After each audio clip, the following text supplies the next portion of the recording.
প্রতিদিন আমরা কত কিছুই প্ল্যান করি, কিন্তু দিন শেষে সব কিছুই কি বাস্তবায়ন করতে পারি? হ্যালো এভরিওয়ান, আসসালামু আলাইকুম। সবাইকে নতুন আরও একটা ভিডিওতে ওয়েলকাম জানাচ্ছি। কেমন আছেন আপনারা? আজকে সকাল থেকেই শুরু করছি ভিডিওটা। সকালের নাস্তায় এখানে গরম গরম রুটি আর আলু ভাজি খাচ্ছিলাম। আমার তো বেশ ভালো লাগে। এদিকে ছেলেকেও স্কুলে সেম খাবারটাই দিয়েছি। রুটিগুলোকে ছোট ছোট টুকরো করে দিয়েছি যাতে খেতে সুবিধা হয়।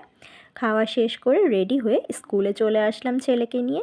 ছেলেকে এই তো স্কুলে পৌঁছে দিয়ে এখন আমি চলে যাব সোজা বাসায়। বাসায় চলে এসেছি আর আসার পর দেখছি আম্মু এখানে ফ্রেশ পাট শাক নিয়েছে। আমি এদিকে আম্মুকে শাকগুলো একটু বেছে দিচ্ছিলাম। আর আজকের শাকগুলো কিন্তু অনেক বেশি ভালো ছিল, একদম ফ্রেশ ছিল। আমার কাছে কিন্তু পাট শাক ভাজা খেতে অনেক বেশি মজা লাগে। আপনাদের কেমন লাগে?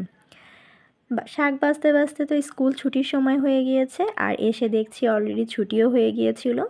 তারপর ছেলেকে নিয়ে এই তো বাসার দিকে রওনা হচ্ছি। আর এই যে বাসায় যাওয়ার পথে কিছু হালকা পাতলা সবজি কিনেছিলাম, এখন এগুলো নিয়ে সোজা চলে যাচ্ছি বাসায়। আর আজকের ওয়েদারটা মাশাআল্লাহ বেশ ভালো ছিল, খুব একটা রোদ ছিল না, বাতাসও ছিল। যাই হোক, বাসায় তো চলে এসেছি। খুবই সামান্য কিছু জিনিস এনেছিলাম, সেগুলোই এখানে একদম সুন্দর মতো বের করে নিয়েছি। তবে সবথেকে আজকে বেশি ভালো লেগেছে সেটা হচ্ছে এই কাঁচা আমগুলো। দেখেন, একদম ফ্রেশ কাঁচা আম ছিল, আর আমগুলো দেখতে খুবই সুন্দর ছিল। এইদিকে হচ্ছে আমি আজকে লতি এনেছিলাম, আমার অনেক দিন ধরেই লতি খেতে মন চাচ্ছিল। সেই সাথে আরও এনেছিলাম বরবটি, গাজর, চিচিঙ্গা, এই টুকিটাকি জিনিস। এদিকে লতিগুলোকে আমি খুব সুন্দর মতো বেছে অলরেডি কিন্তু পরিষ্কার করে ফেলেছি। আর এই কাজটা যেহেতু অনেকটাই সময় লাগে, বেশ অনেকক্ষণই লেগেছিল আমার পরিষ্কার করতে। তারপর তো লতিটা সেদ্ধ হয়ে গিয়েছে। আর এরই মাঝখানে খুব গরম লাগছিল, যেহেতু দুপুরবেলা, তো মনে হলো ঠান্ডা ঠান্ডা একটু লেবু শরবত খাই।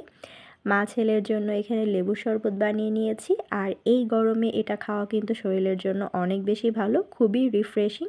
সবারই বেশি করে পানি, লেবু লেবু শরবত শরবত খেয়ে খাওয়া চলে উচিত। আসলাম কিচেনে। এখন ঝটপট করে লতিটা রান্না করে ফেলবো। আর আজকের লতিটা আমি রান্না করছি ইলিশ মাছের মাথা আর লেজ দিয়ে। আমার কাছে কিন্তু মানে লতিটা চিংড়ি মাছ, ইলিশ মাছ এগুলো দিয়েই খেতে বেশি ভালো লাগে। আপনাদের কাছে কী দিয়ে খেতে ভালো লাগে অবশ্যই কিন্তু কমেন্টে জানাবেন। আমার এই তো মশলার মধ্যে মাথা আর লেজটাকে দিয়ে খুব ভালো মতো কষিয়ে নিচ্ছিলাম। আমি কিন্তু মাঝে মাঝে ভেজেও রান্না করি, আবার কখনো কখনো কষিয়েও রান্না করি। দুইভাবে খেতেই আমার কাছে অনেক ভালো লাগে। তো যাই হোক, মশলা কষানো তো মানে মাছগুলো কষানো হয়ে গিয়েছে। এখন সেই মশলার মধ্যে আবারও হচ্ছে লতিগুলো দিয়ে কষিয়ে নেব।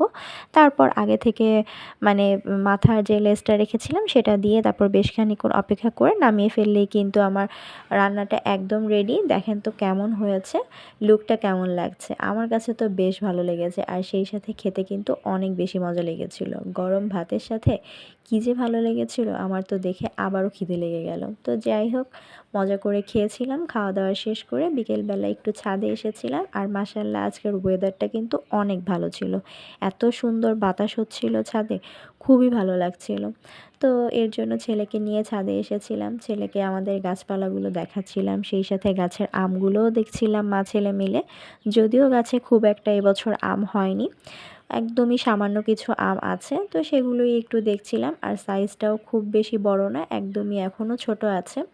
তো যাই হোক, বেশ খানিকক্ষণ ছাদে আমরা মা ছেলে মিলে এভাবেই ঘোরাঘুরি করছিলাম। আর সেই সাথে আজকে অনেকগুলো কাপড়ও ধোয়া হয়েছিল, সেগুলোই আসলে তুলতে এসেছিলাম। তো সব কিছু মিলিয়ে বিকালটা বেশ ভালো কেটেছে, মা ছেলে মিলে অনেকক্ষণ ছাদে থেকেছি। এখন নিচে চলে আসলাম। আর নিচে এসে আমার না একটু চানাচুর মাখা খেতে খুব ইচ্ছে করছিল, তাই ঝটপট করে এখানে হচ্ছে সব কিছু রেডি করে নিয়েছি। শসা, পেঁয়াজ, কাঁচামরিচ, ধনেপাতা, সেই সাথে চানাচুর তো ছিলই, আর একটু টক দইও দিয়েছিলাম। সবাই তো মাঝখানে টক দই দিয়ে চানাচুর খুবই ভাইরাল রেসিপি হয়ে গিয়েছিল, যদি আমি তখন খাইনি যদিও।